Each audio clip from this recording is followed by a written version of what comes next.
ये बेहद powerful alien का यूएफओ मिसाइलें फेंककर पूरे गांव में तांडव मचा रहा था। हर एक सेकंड में कई घर उजड़ रहे थे। लोग उसके डर से गांव छोड़कर भाग रहे थे। ये बात जैसे ही रायमैन को पता चली, रायमैन तुरंत आसमान को चिढ़ते हुए वहां से उड़ के जाने लगता है। दूसरी ओर यूएफओ गांव के ऊपर ही मंडरा रहा था और बहुत गुस्से में था। तभी ऊपर से रायमैन की एंट्री होती है। रायमैन यूएफओ के ऊपर चढ़ नहीं पाता क्योंकि यूएफओ काफी ज्यादा हिल रहा था। फिर जैसे ही यूएफओ की स्पीड कम हुई, वैसे ही रायमैन जोर से उड़कर उसके ऊपर एक मुक्का मारता है और एक ब्लास्ट के साथ नीचे क्रैश हो जाता है। उसमें से एलियन थुंग थुंग निकलता है। रायमैन गरजते हुए बोलता है, तुम एलियनों ने नाक में दम करके रख दिया है, और तू बता गांव वालों को क्यों परेशान कर रहा है? अब तू नहीं बचेगा। इतने में थुंग थुंग रो पड़ा और बोलता है, नहीं नहीं, मुझे मत मारो, मैं बताता हूँ, मेरा नाम थुंग थुंग है। मैं वैसे तो चांद पर ही रहता हूँ, पर चांद पर हमारे पास एक घूंट पानी भी नहीं बचा था। मेरे बच्चे ठंग ठंग ने बोला, पापा मुझे बहुत प्यास लग रही है और गला सूख चुका है, मुझे पानी पीना है। और अपने पास जो पानी बचा था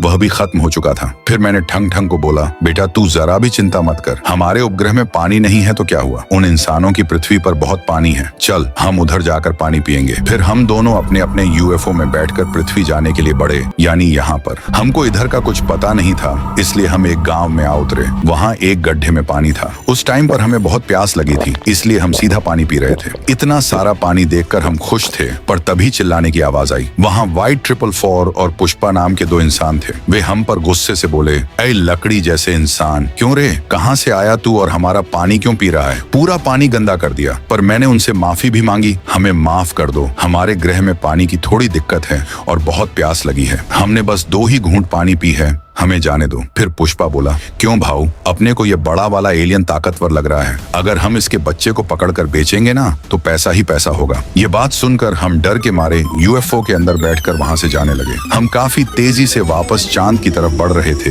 कि वाइट 444 ने नीचे पड़ा एक पत्थर उठाकर हमारी ओर फेंका, पर वह पत्थर ठंग ठंग के यूएफओ के मेन पार्ट पर जा लगा। फिर क्या था, उसके बाद दोनों ने ठंग ठंग को बेहोश करने के लिए उसके पेट और सर पर जोर जोर से मुक्के और लातें मारी और उसको पिंजरे में कैद कर लिया। मैं ठंग ठंग के सदमे और पागलपन में इस गांव में तोड़ फोड़ मचा रहा था। तुम मेरी मदद करो ठंग ठंग को छुड़वाने के लिए, बस वाइट 444 का ध्यान भटकाओ, बाकी का मैं देख लूंगा। यह प्लान बनाकर रायमैन मकड़ी का जाला फेंक कर वहां से उड़ जाता है। वहां वाइट 444 थुंग थुंग के बेटे ठंग ठंग को पिंजरे में बंद करके खुश हो रहा था कि तभी रायमैन उसके पीछे ही उतरता है और प्लान के अनुसार सीटी बजाता है। जैसे ही वाइट 444 का ध्यान रायमैन की तरफ गया, वैसे ही थुंग थुंग ने पीछे से 2 तलवारें लेकर उसकी चीर फाड़ कर दी। वाइट 444 के 26 टुकड़े हो जाते हैं। ठंग ठंग ने खुशी से तोत लाते हुए कहा, ताई भैया आपका बहुत बहुत शुक्रिया, देखना सब आपको लाइक और स्करपाला जरूर करेंगे।